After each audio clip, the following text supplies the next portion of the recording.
SC విద్యార్థులకు శ్రేష్టమైన విద్య 9, 11 తరగతుల్లో ప్రవేశాల దరఖాస్తుకు ఈ నెల 30 తుది గడువు. ఎస్సీ సామాజిక విద్యార్థులకు ప్రఖ్యాత విద్యా సంస్థల్లో నాణ్యమైన విద్య అందించేలా కేంద్ర సామాజిక న్యాయ సాధికార మంత్రిత్వ శాఖ శ్రేష్ఠ పథకాన్ని అమల్లోకి తెచ్చింది.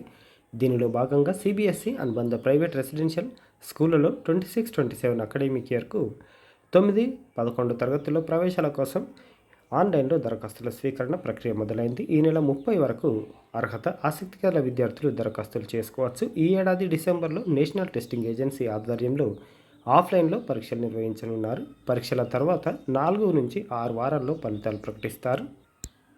ఆర్థికంగా వెనుకబడిన ప్రతిభావంతులైన షెడ్యూల్డ్ కులాల విద్యార్థులకు దేశంలోని అత్యున్నత ప్రైవేట్ రెసిడెన్షియల్ పాఠశాలల్లో నాణ్యమైన వసతితో కూడిన విద్య అందించేలా 9, 11 తరగతుల్లో ప్రవేశాల కోసం కేంద్రం ఈ పథకాన్ని అమల్లోకి తెచ్చింది.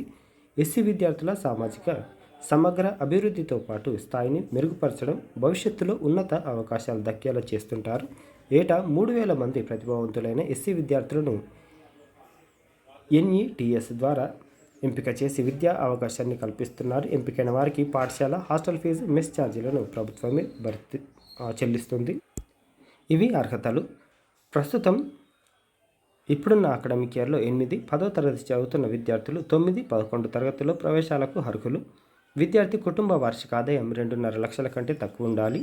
9వ తరగతి పరీక్ష కోసం 8వ తరగతి ఎన్సీఆర్టీ, 11th క్లాస్ కోసం 10th క్లాస్ ఎన్సీఆర్టీ సిలబస్ చదవాల్సి ఉంటుంది. మొత్తం 100 మార్క్స్ క్వశ్చన్స్ ఆబ్జెక్టివ్ మాదిరి ఉంటాయి. పరీక్షకు 3 గంటల సమయం కేటాయించారు. పరీక్ష ఇంగ్లీష్, హిందీ భాషల్లో ఉంటుంది. Maths, science, social, general awareness, general knowledge అంశాలు ఉంటాయి. దరఖాస్తు చేసే వెబ్సైట్ exams.nta.in శ్రేష్ఠ, లేదు అనంటే nta.ac.inలో చూడొచ్చు. పూర్తి వివరాలు ఆన్లైన్లోనే చూడొచ్చు. ఇంకా దాంతోపాటు ఆన్లైన్లోనే అప్లై చేయాలి. ఇది వెబ్సైట్ ఇట్లా కనిపిస్తుంది. సాధ్యమైనంత ఎక్కువ మందికి షేర్ చేయండి వీడియోను. ఎవరికో ఒకరికి హెల్ప్ అవుతుంది. థ్యాంక్ యూ, ధన్యవాదాలు.